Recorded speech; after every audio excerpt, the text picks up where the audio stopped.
Boa tarde. Hoje é o Dia Mundial do Doente e sublinhamos a mensagem do Papa para este dia e sobre ela iremos conversar com o Padre Fernando Sampaio, que é o Coordenador Nacional dos Capelães Hospitalares. Será logo após os temas da atualidade religiosa que hoje destacamos. A poucos dias do consistório convocado pelo Papa Francisco, olhamos o rosto do Colégio Cardinalício. Ser cardeal é ser conselheiro do Papa, desde a origem da história do Colégio Cardinalício. O título começou por ser atribuído aos presbíteros das 25 comunidades eclesiais primitivas em Roma. Aos 7 e posteriormente 14 diáconos regionais, aos 6 diáconos palatinos responsáveis pela administração dos 6 departamentos do Palácio de Latrão em Roma e aos 7 bispos suburbicários, ou seja, bispos das 7 dioceses mais próximas de Roma: Albano, Frascati, Ostia, Palestrina, Porto Santo, Rufina e Velletri Segni. Em 1059, estes cardeais assumem as funções exclusivas de serem eleitores do Papa, reunidos para isso em conclave. A partir de 1150, formaram o Colégio Cardinalício com um decano, que é o bispo de Ostia, localidade próxima de Roma, e ainda um camerlengo, que é administrador dos bens do Vaticano. No século XII, começaram a ser nomeados cardeais também alguns prelados que residiam fora de Roma, mas nunca num número superior a 30, até ao século XV. No século XVI, o número de cardeais que formavam o Colégio Cardinalício foi fixado em 70 pelo Papa Sisto V. No consistório secreto de 15 de dezembro de 1958, João XXIII derrogou o número de cardeais estabelecido por Sisto V. Já com o Papa Paulo VI, no consistório secreto de 5 de novembro de 1973, o número máximo de cardeais com a faculdade de eleger o Papa foi fixado em 120, determinação ainda hoje em vigor. A criação dos cardeais nos consecutivos consistórios vai tornando mais efetiva a representatividade da Igreja Católica no Colégio Cardinalício. Com o segundo consistório do atual Papa, nos dias 14 e 15 de fevereiro, o número de cardeais eleitores fica assim distribuído pelos vários continentes: 57 da Europa, 15 da América do Norte, 21 da América Latina, 15 da África, 14 da Ásia e 3 da Oceânia. Na Europa, há menos 3 cardeais eleitores do que no conclave que elegeu o Papa Francisco, em março de 2013, e mais 4 na África e na Ásia, mais 2 na América Latina e na Oceânia, e mais 1 na América do Norte. Neste Dia Mundial do Doente, o coordenador da Pastoral da Saúde diz que é necessário cuidar a proximidade ao doente e garantir o tempo necessário à prestação dos cuidados de saúde. A sabedoria do coração. É esse o tema da mensagem do Papa para o Dia Mundial do Doente. Para o Coordenador Nacional da Pastoral da Saúde, em Portugal, só há essa sabedoria quando existe proximidade. E o outro é tratado como irmão. A sabedoria do coração, na tradição bíblica, é exatamente aquela que se opõe aos saberes abstratos e ascéticos. A sabedoria do coração é uma sabedoria que só se tem quando a gente se aproxima do outro e o trata como irmão.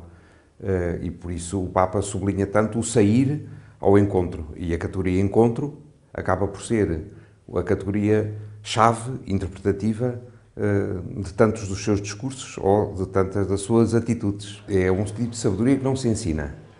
Aprende-se, mas não se ensinará, no sentido que o saber, sim, ensina-se e está nos livros.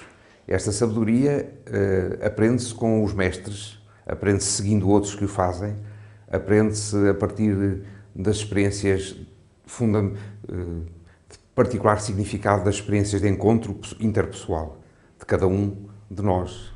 Para o Papa Francisco, há 4 formas de cuidar a pessoa doente: servir e estar com o irmão, sair de si e ser solidário. Servir o doente passa por todos estes leques, desde das atitudes eminentemente técnicas àquelas que são fundamentalmente humanas e de proximidade, que também têm que ter um saber técnico, porque senão magoamos as pessoas, senão não fazemos bem, senão não temos força para... Portanto, também há uma aprendizagem a esse propósito, claro. Mas servir o outro requer esta atitude de liberdade interior, de estar para o outro e não porque eu ganho alguma coisa com isso. e, por outro lado, também a competência para o servir bem, porque servir mal, muito obrigado, não é? O tempo é um fator transversal ao prestador de cuidados de saúde e o padre José Manuel Pereira de Almeida aponta que os doentes não podem ser só números. O tempo é fundamental e neste momento a situação do tempo talvez seja o recurso escasso, o recurso mais escasso dos serviços de saúde. Os médicos têm as consultas, eu estou a falar na área, por exemplo, da medicina geral e familiar ou das medicinas de especialidade no hospital. Têm as consultas determinadas em tempos. Os números passaram a ser mais importantes que as pessoas na área da gestão. Isso é dramático. Quem dá o seu tempo de forma gratuita são os voluntários presentes em tantas instituições de saúde que saem de si para estar com o doente e dão vida. A proposta que Jesus nos apresenta na sua história de vida, que é essa ideia de que quem vive uma vida fechada para si, julgando que a ganha, perde-a. Dar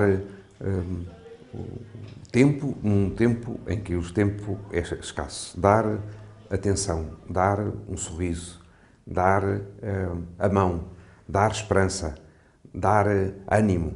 Tudo isto é dar vida, ou dar a vida. Prestar cuidados clínicos e criar proximidade à pessoa doente a partir da sabedoria do coração. É a proposta do Papa Francisco para o mundo da saúde, afirmada na mensagem para o Dia Mundial do Doente. No Dia Mundial do Doente, recordamos o percurso de um padre que colocou a vida no centro do seu trabalho pastoral. Com 82 anos de vida, o Monsenhor Vítor Feitor Pinto dedicou algumas décadas do seu percurso à pastoral da saúde. Um trajeto singular, onde o valor da vida esteve sempre presente no seu caminho. No Dia Mundial do Doente, recordamos uma figura que deu alento espiritual e humano a milhares de frágeis. A minha preocupação é ajudar os outros a terem vida com qualidade. Aliás, quem trabalha em pastoral da saúde não está preocupado com a doença, se de facto tem o sentido do que é pastoral da saúde. Está com o sentido de dar qualidade de vida a todos. A qualidade de vida não passa apenas pelo lado económico, material e estético. As relações interpessoais e espirituais são elementares na vida das pessoas. É essa vida pela qual eu luto, dando qualidade à minha própria vida, porque eu não dou qualidade aos outros se não tiver qualidade, e depois tento que os outros todos que passam pela minha vida adquirem a qualidade necessária para se sentirem felizes, realizados. Portanto, este é o problema de que a vida é sempre um valor. No livro Entrevista, a vida é sempre um valor, o jornalista Otávio Carmo conta o percurso de vida deste padre da Diocese de Lisboa, uma obra que passa em revista décadas de histórias singulares deste homem. O que a entrevista permite fazer é ficar a conhecer mais um percurso sacerdotal, de pensamento e de ação de uma figura que é relativamente conhecida da sociedade portuguesa, mas que tem muitos aspectos da sua obra e, enfim, da sua ação no seio da Igreja que não são assim tão públicos. A certa altura deu-se a oportunidade de eu ir para Roma. No fundo, das duas sessões do Concílio últimas, isto permitiu realmente uma coisa muito bonita, que foi, em última análise, viver o Concílio Ecuménico. Depois disso, durante 6 anos, não fiz outra coisa senão anunciar o Concílio. Para mim, o Concílio teve 2 documentos fundamentais que modificaram completamente. O primeiro, a concepção de Igreja, e o segundo, a relação da Igreja com o mundo. Estes 2 textos, Lumen Gentium e Gaudium et Spes, marcaram profundamente todas as opções de vida que até hoje têm sido as minhas. O percurso de um homem que coloca paixão nos seus trabalhos e dedicou grande parte da sua vida a anunciar os valores centrados no Evangelho. A liturgia e a evangelização foram tema para as jornadas de formação do clero na Diocese de Lamego. O clero de Lamego teve umas jornadas de formação ligadas às prioridades pastorais daquela região. O verbo evangelizar, tal como a exortação do Papa Francisco, a alegria do Evangelho, estiveram no centro das atenções desta atividade formativa e de convívio entre os padres desta diocese do interior do país. As jornadas de formação são hoje importantes para toda a gente, em qualquer área de atividade. Todos têm que se atualizar, há sempre coisas novas, há documentos novos, há rumos novos, há tempos em que é necessário mesmo a gente refletir, rezar e estar um bocadinho mais sossegado a tratar das nossas coisas. Estes dias de formação são extremamente importantes para o clero, que muitas vezes anda atarefado no dia-a-dia, não tem quase tempo para refletir, para tomar conta de coisas novas que estão a acontecer. As questões litúrgicas também foram objeto de reflexão nas jornadas formativas do clero de Lamego. O valor da linguagem não verbal, os tempos e os espaços na liturgia estão constantemente presentes nas celebrações. Uma ação de sensibilização para os pormenores foi o intuito do orador, um padre beneditino. Normalmente nós não valorizamos essa mesma linguagem não verbal, com os seus diversos códices, e portanto nesta primeira conferência que preencheu amanhã foi sobretudo um alertar para a questão da linguagem, a linguagem mistagógica, depois uma introdução e desenvolvimento sobre os vários códices dessa mesma linguagem não verbal. Aqueles que não estão de acordo com a reforma da liturgia dizem que a nossa liturgia reformada pelo Vaticano II e que celebramos atualmente, que não manifesta o mistério, isto é, o sagrado. E isso precisamente porque muitas vezes não respeitamos as normas e não as respeitamos porque não as compreendemos. As novas formas de anunciar o Evangelho é uma prioridade dos padres de Lamego. Oportunidade para conhecerem ferramentas úteis no campo da evangelização, num mundo cada vez mais secularizado. A temática é de facto a nova evangelização, na linha daquilo que é o programa da Diocese para este ano. O lema pastoral da Diocese é "Ide e construir com mais amor a família de Deus", tendo em conta as preocupações da nova evangelização e também a preparação do próximo sínodo da Assembleia Ordinária do Sínodo dos Bispos sobre a família. É importante a gente saber evangelizar, saber ir ao encontro das pessoas e ter, digamos, uma gramática que nos envolva nessa dinâmica. Portanto, nós juntamos as duas coisas, a evangelização e a liturgia. Durante 2 dias, os padres de Lamego, juntamente com o bispo desta diocese, aperfeiçoaram novas dinâmicas e metodologias para tornarem o Evangelho mais atrativo.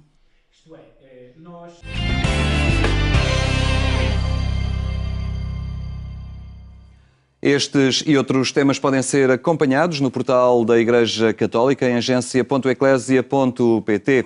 Agora, o Dia Mundial do Doente e a forma como este é assinalado nas diversas unidades de saúde. Muito boa tarde, Padre Fernando Sampaio. Este é um dia especial para, como no seu caso, é coordenador dos capelães hospitalares e neste ambiente da assistência religiosa e espiritual, o Dia do Doente acaba por ter um significado muito próprio. Embora todos os dias certamente serão dias consagrados ao doente, não é para quem exerce esta função no meio hospitalar. Efetivamente, para nós nos hospitais todos os dias são dia do doente, mas este 23º dia do doente traz sempre um sabor de despertar sensibilidades para esta realidade que é o sofrimento e sobretudo que são as pessoas que sofrem e da necessidade de as acompanhar, de não as abandonar, a sensibilidade, como fala o nosso Papa Francisco, de dar largueza à sabedoria do coração para que cada um, os familiares, os amigos, as comunidades cristãs, os profissionais, os voluntários saiam de si próprios, no sentido da grandeza do coração para poderem estar e acompanhar os doentes em seu sofrimento. Como tema, o Papa apresenta-nos aqui uma expressão retirada do livro de Jó: "Eu era os olhos do cego e servia de pés para o coxo". Portanto, isto remete para aqueles que dedicam parte do seu tempo, não é? Entregam a sua vida também no auxílio, no acompanhamento, na proximidade a todas estas pessoas que se veem privadas da saúde e se encontram em situações de sofrimento. Isto remete, pois, para os profissionais em primeiro lugar. para todos os médicos, enfermeiros, psicólogos, assistentes sociais, auxiliares e todos os outros que trabalham dentro dos hospitais. Refere-se para todos eles que pegam na vida das mãos daqueles que sofrem, para lhes devolverem a própria saúde e assim poderem regressar a casa e retomar toda a sua vida. Portanto, remete para o reconhecimento da missão fabulosa que os profissionais têm, da consideração que nós devemos ter por eles. Muitas vezes criticamos os profissionais, quando na realidade eles são fantásticos naquilo que fazem. Muitas vezes com o sacrifício da própria vida, às vezes sacrifício da vida familiar, tantas vezes, para que assim, desse modo, possam assistir com muita qualidade e, sobretudo, com muito profissionalismo, possam assistir os doentes para que eles possam recuperar a saúde. Em segundo lugar, remete-nos para os voluntários, para aqueles que dão um pouco do seu tempo para estar junto dos doentes, para confortar, para ser companhia, para ser palavra amiga, às vezes para ser colo, e ser colo para as lágrimas que às vezes surgem, não é? Para estar junto dos doentes e ter testemunhas daquilo que vai acontecendo. Remete-nos também para as comunidades cristãs, para o seu dever de solicitude por todos os doentes. Remete-nos, no fundo, para todos nós, que não podemos esquecer estes nossos irmãos que necessitam, porque se hoje são eles, amanhã sou eu, somos nós, e que precisamos de ser solidários uns com os outros nesta hora de sofrimento. Falava há pouco dos voluntários, desta capacidade de estarem próximos. Tantas vezes, mais do que falar, é o saber escutar, não é? Aquele que se encontra numa situação de maior fragilidade na sua vida e tantas vezes de balanço e de grande reflexão de consciência que a doença tantas vezes nos desafia, não é? Em que as certezas que tínhamos se desvanecem ali naquele instante de fragilidade. É um bocado. E nós, neste aspecto de acompanhar a doentes, temos de aprender. Porque nós, muitas vezes, levamos a nossa agenda e o nosso discurso. Quando, na realidade, o importante é que nós tenhamos o nosso coração aberto para a agenda doente e para o seu discurso. Muitas vezes é o discurso das lágrimas, é o discurso da dor, é o discurso das esperanças, é o discurso dos medos e das angústias que lhe passam. Eu, aqui atrasado, recordo-me de alguém que me falou de uma senhora que lhe foi diagnosticado uma doença grave, muito grave, e que ela escondeu dos seus filhos e que muitas vezes ia chorar esse facto para a beira do mar. E aquilo que é engraçado, e aquilo que ela dizia que mais me fazia falta nessa hora, quando estava junto ao mar chorando, era alguém que pudesse estar ao meu lado para ver as minhas lágrimas, para as acolher. Não queria que falasse comigo, porque estivesse ao meu lado apenas. E este estar ao lado, aliás, o Santo Padre aqui em dada altura fala dos amigos de Jó, que se sentam ao lado dele durante 7 dias em silêncio para acompanhar Jó, para serem companheiros, chorando com Jó. Este estar ao lado, este poder acolher, poder ser testemunha, porque no fundo toda a nossa vida, o nosso sofrimento, a nossa vida, etc., no fundo busca sempre alguém. E nós muitas vezes buscamos alguém para dizer aquilo que vai dentro, e é nesse buscar que no fundo nós também sentimos a companhia. Mas eu dizia que é necessário aprender a estar junto do outro, porque nós podemos estar julgando, podemos estar condenando, podemos estar indisponíveis para receber aquilo que o outro é. E o desafio é estar exatamente sem julgar, sem condenar, estar disponível inteiramente para o outro. E é isso que é necessário junto do doente, e por isso é necessário aprender. E é necessário também libertar-nos de muito que vai dentro de nós, que nos impede, de facto, de estar presente ao outro. Pois este Dia Mundial do Doente também acaba por ser ocasião de reflexão para aqueles que têm a saúde, não é? Também. Porque tudo isto é muito fugaz, não é? No fundo, nos dá conta, o facto de nós vermos e de celebrarmos este dia, de olharmos irmãos nossos que estão doentes, nos dá conta de quão frágil é a nossa vida, de quão frágil é o nosso corpo e precário, quão preciosa é a nossa saúde e nós preservar a nossa saúde. E, ao mesmo tempo, da nossa necessidade de estar em contato com aqueles que sofrem, exatamente por sermos solidários com elas. Porque amanhã, se calhar, somos nós que necessitamos dessa solidariedade de outros irmãos. E para além do mais, isso é a expressão do amor, não é? E depois o saber integrar o sofrimento. Hoje, tantos analgésicos vão dando conta da dor física, mas vivemos numa sociedade que provoca muita dor interior, não é? Dor do coração. Exatamente, e para isso nem sempre os medicamentos Não, são e aqui o quão importante é, no fundo, a companhia de alguém, a amizade de alguém, o conforto de alguém. Porque nós, ao termos alguém, muitas vezes saímos para fora de nós próprios. O doente muitas vezes está centrado na sua dor e no seu sofrimento. E se tem alguém com quem falar, sai de si mesmo e vai centrar-se no outro, vai partilhar com o outro e até esquece as suas próprias dores. Atenua a sua própria dor e o outro torna-se quase uma espécie de placebo.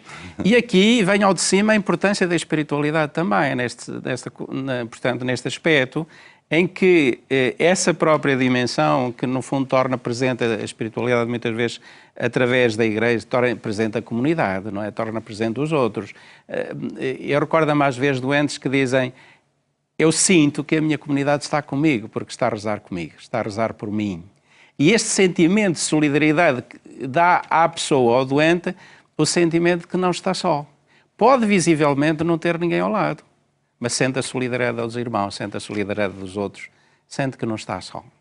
Muito bem, Padre Fernando Sampaio, muito obrigado por ter partilhado também esta sua reflexão connosco neste Dia Mundial do Doente. Muito obrigado pela sua presença. A doença, a privação da saúde, hoje recordada neste Dia Mundial do Doente, que quisemos refletir aqui no programa Eclésia. Lembro que mais logo a Eclésia, na sua edição rádio, pode ser escutada também na Antena 1, quando forem 22h45. Tenha então uma muito boa tarde. Até amanhã, se Deus quiser.